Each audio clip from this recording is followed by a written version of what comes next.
हांख्रायनायलाय एबा आंखौ खाबु होनायनि थाखाय आंनि गोसो गोरबोनिफ्राय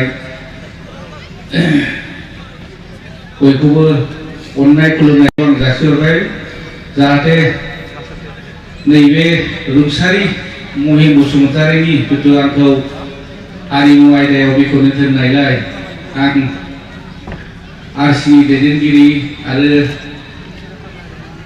मावथिफोरखौ आंनिफ्राय गोसो गोरबोनिफ्राय रुंसारि महिम बसुमतारी आफाया दिनै रुंसारि जानानै बिनि जिउमाया आलो गोजोनै सोरगोआव मोजाङै मोजां थाहैथों आरो महिम बसुमतारीनि न'खरनि गार्जेन एबा बिगोमाफोर फैदोंब्ला आंनिफ्राय गोसो गोरबोनिफ्राय बावहरनाय थाबाय साबायखर बावहरनाय थाबाय दा बिथाङा बा आफाया रुंसारि महिम बसुमतारीया जानुवारिनि 1 अक्ट' 1940 मायथाइयावनो जोनोम जादोंमोन बै समनि जोंहा भारत उदांस्रि जायनि सिगांनो बिनि जोनोमा जादोंमोन बिथाङा जोंनि भारत उदांस्रिनि सिगाङावनो जोनोम जानानै उदांस्रि जानायखौबो लोगो मोनलांदों दा बिथाङा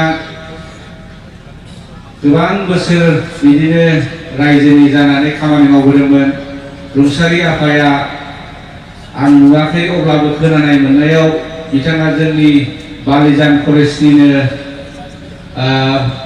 गावबुरा एबा फरेस्ट गावबुरामोन बिथाङा रायजोनि जानानै थांना थानाय समाव जोबोद मोजां खामानि मावलांदोंमोन रायजोफोरनिखौ अनसायलांदोंमोन थिग बेबायदिनो जोंनि रायजो राजाफ्राबो बिथांनि आत्माया आलो गोजोनै थाहैथों होननानै बयबो आरज गाबो दा बिथाङा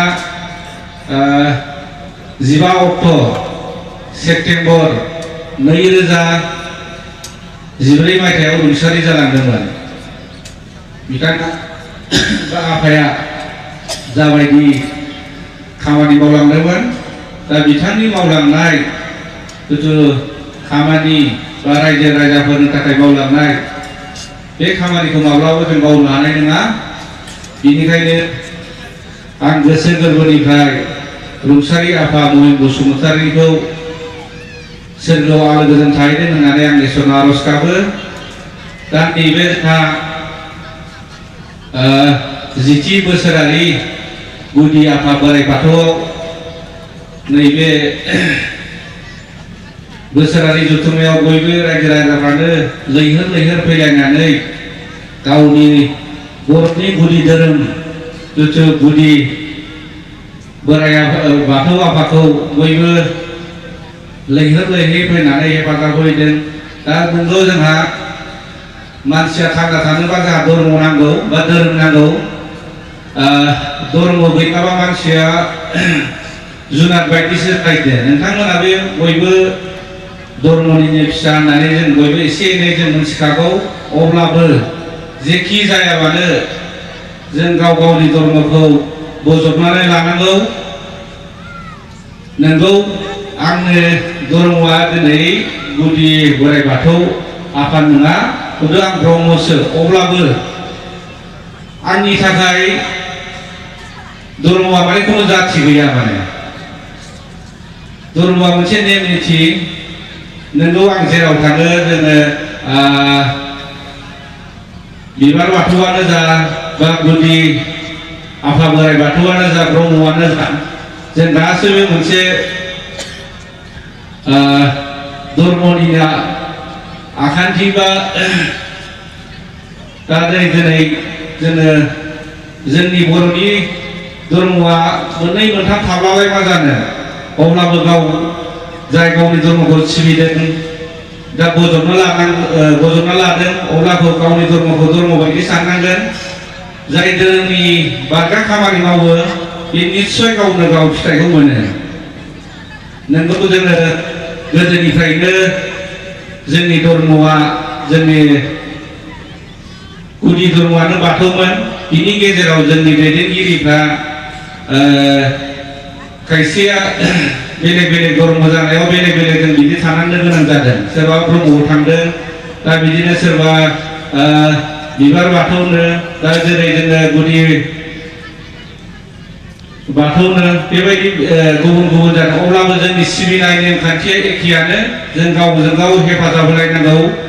दिनै जोंनि गुफुराव बेसेबांबा जेरै अरुणाचल जोंनि सेन्ट्रेलनि मिटिं जादों, अब्लाबो जोङो बिबार बाथौआनो जा बा ब्रह्मआनो जा खाथि खालानिया जों गावनो जोंनि गुफुरनि गासैबो धर्मखौनो जों धर्म हालामनि मानसि नालाय जेरावखि जाया मानो खाथि खालानि गुबुन धर्मआबो हेफाजाब होलायनांगौ।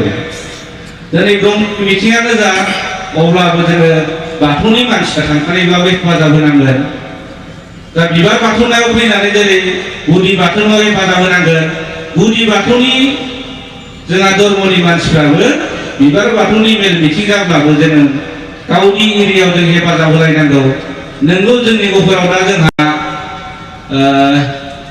जिथु जों सोनाबनि बायदि जोंहा MLA MP बायदिसिना गैया, मोजां कन्ट्रेक्टर गैया, ठिकादार गैया, जोंहा दान होनो। अब्लाबो जोङो गावनि धर्मखौ गावनि आंगो गावनि इसोर साननानै जों बयबो एसे गावनि जानायखौ दोननानैब्लाबो दिनै जोङो न'खरखौ बेबायदि माने गावनि गथ'फोरखौ धर्मखौ फोसाबनो थाखाय जोङो एसे एनै सान्दा खालामनानैब्लाबो जों धर्मखौ सिबिलांनांगोन। दिनै बिदिनो जोंनि फैगोन बोसोरावबो गल्डेन जुबलि जानो फैगासिनो गुफुराव ब्रह्म धर्मनि।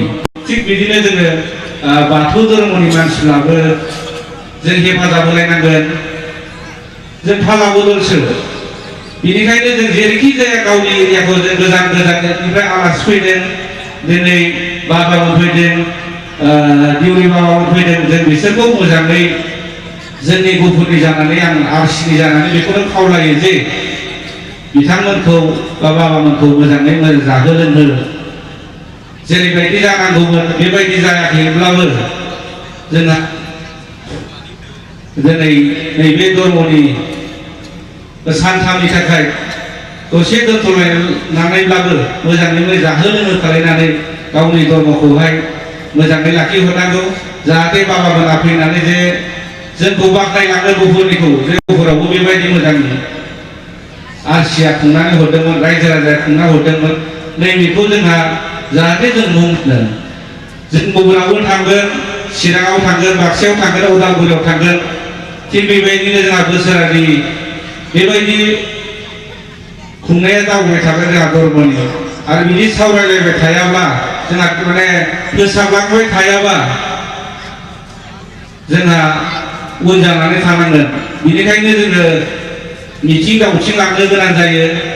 थिग दिनै जोंनि गुफुर लावजानियाव लादों, थिग बिदिनो नेक्स्ट बोसोरावबो गुबुन जायगायाव लानांगोन।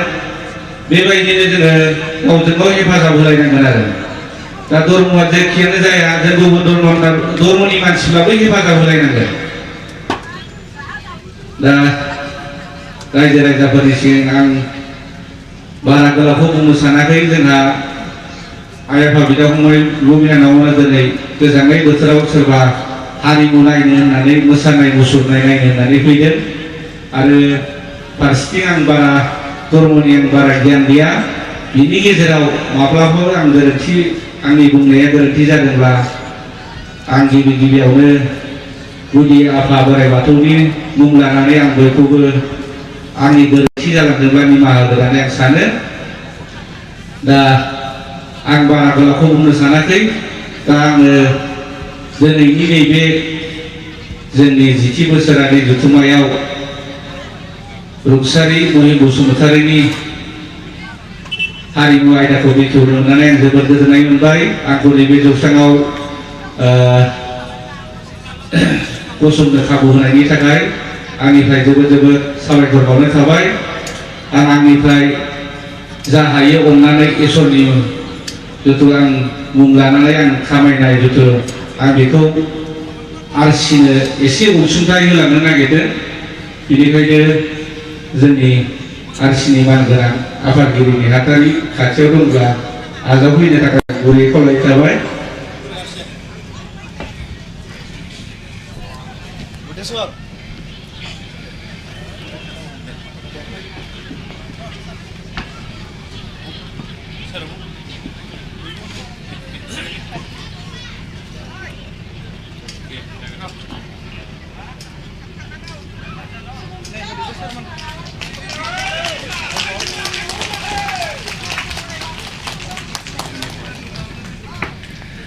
गोजोननाय थाबाय आं जा एसे हायो उनफ्राव हायोब्ला आं बिनिफ्राय बांसिन होनो नाजागोन मानो होनब्ला धर्मआनो दिनै आं धर्मखौ सिबिनानैसो बिदि मोननाय जादों आं थांनाय बोसोराव 2017 आव बाथौनि सिनेमा बानायदोंमोन नोंथांमोना नुदों जानांगौ अनसुला आफा बोराइ बाथौ होननाय बेयाव आङो गावनो देउरि एक्टिं खालायदों आरो माने देउरिनि फाव खालायदों आरो आंनि फिसालाया देउरिनि फिसालाया माने ख्रिस्टान हिनजाव हाबा खालायलायनानै नोंथांमोना नुबाय जानांगौ आरोखि माने दा जेखियानो थाखाय जोंनि कालचारनि थाखाय आंनि थाखाय धर्मआ ख्रिस्टान